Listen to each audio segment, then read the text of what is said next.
この動画は技術力の高い一流選手がどのようなサーブの組み立て方をしているかについて学ぶための動画第4弾です。今回は張本選手をモデルとして両ハンドドライブマンが使う王道のサーブの組み立て方を紹介します。張本選手のこの試合のサーブの組み立て方は一昔前の中国選手に似ていますね。これまで紹介してきた選手とは異なる組み立て方をしているので、ぜひ最後までお楽しみください。改善した方がいい部分もしっかりと解説しております。まず1ゲーム目の出だしはがっつりとつっつきをされにくいサーブを出していく選手が多いですが、両ハンドドライブを軸とする張本選手は次のようなサーブからスタートしています。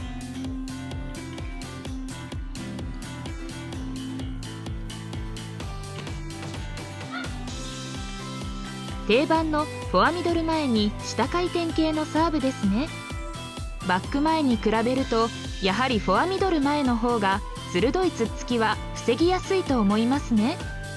また準回転系であろうが逆回転系であろうが縦回転系であろうが問題はないと思いますが、張本選手のように逆回転系をこの位置に出すと1本目からクロスに厳しいつっつきが来る可能性はまず低いと思います。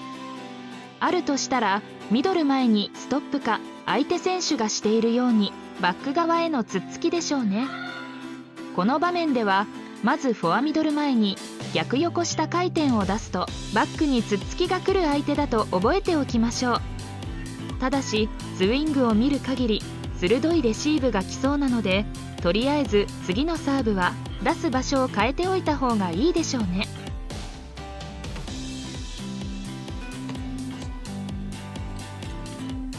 バック前に変えましたね。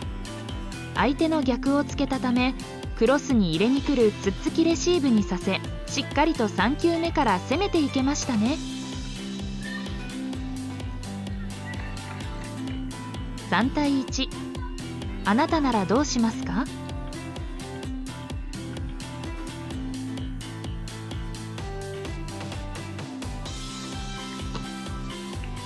？1本目に出したサーブよりも横上をかけたように見せた横下回転サーブでしたね。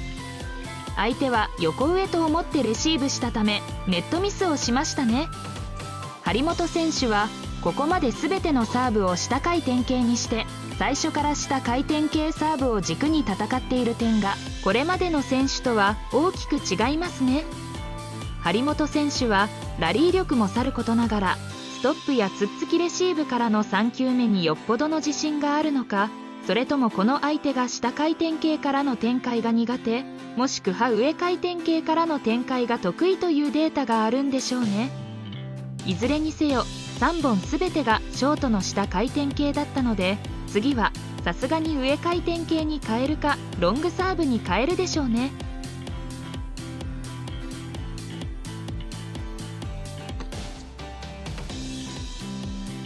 このようにサーブは4本1セットで組み立てることが基本です。6対2。あなたならどうしますか？実はここの1点が重要です。非常に長くなりますが私のアイデアを紹介しますね。まずここまで3本がショート、1本がバックロング、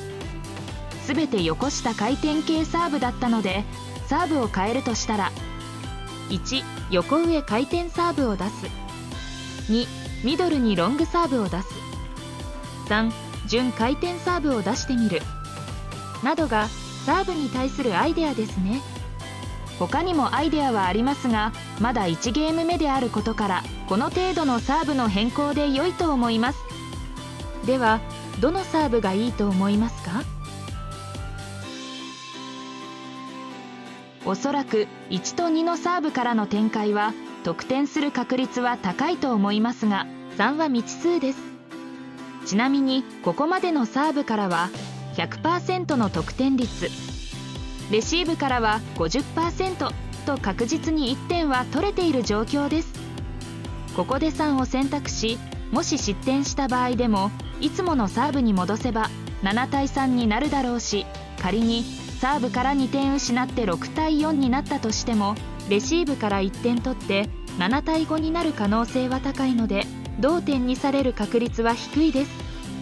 したがってセオリーではここがサーブを変えておくべきタイミングなのですが、しかしこの相手はこれまでに横下を横上と思ってレシーブしてきていたことを考えると、1を出すとうまくレシーブされる可能性が出てくるでしょう。かといって2のロングサーブにした場合、ラリーになることは必然で、相手選手のラリー力が極端に乏しいわけではないので、得点率は 50% になるでしょう。ということで前置きは長くなりましたが、この場面で伝えたいことはサーブの変更ではないんです。サーブはこれまでと同じにしておき、サーブ以降の展開に工夫を持たせるんです。質問ですが、フォアミドル前に横下を出した場合、相手はどんなレシーブをしてくる可能性が高かったんでしたっけ？覚えていますよね。バック側に鋭いつっつきでしたね。それに対して張本選手はどのような3球目を想定しているのかご覧ください。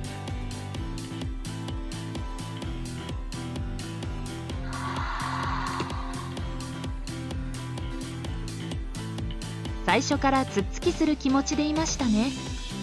つまり打たせてからの展開を使っています。ドライブマンならば普通3球目を自分からドライブかけていきたいでしょう。もちろん今回もドライブしていってもいいですが、せっかくの4点差がついた場面なので、一度相手に打たせてみてどの程度の威力なのかを判断してみたんでしょうね。もし常に自分が攻めてばかりいて、もっと点差が縮まったり緊張した場面で急にドライブを打たれてしまうと落ち着いてブロックしにくいですからね。今回みたいにある程度自分の気持ちに余裕がある場面で相手に打たせることで、相手は通常クロスにドライブを打ってくることが多いし、ドライブの質もそこまで高くないのでブロックがしやすいと思います。こうやって打たせてからの展開も使っておくことで、これ以降自分は落ち着いて打てるときは攻めていき、打たれてもこのくらいでブロックしておけば大丈夫といったプレーに余裕を持たせることができてきます。ぜひ参考にしてみてください。さて、相手は自分からドライブをかけていっても勝てなかったけれど、ラリーは結構ついていけると感じたはずです。そうなると相手は次どんなレシーブをしようと考えますか？普通ならばつっつきはせずストップをして先手を狙うかフリックをしてくるでしょうね。その点を踏まえて張本選手はどんなサーブを出すでしょうか。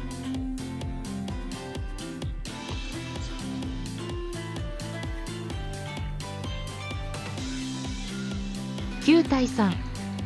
1ゲーム目の終盤です。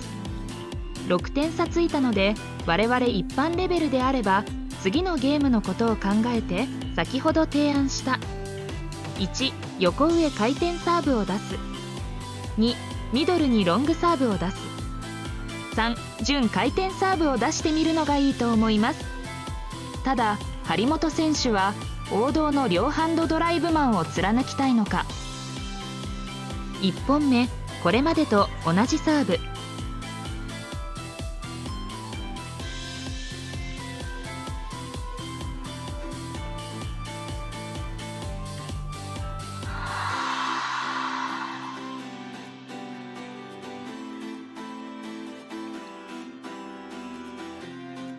2本目も同じサーブでこのゲームは終了しました。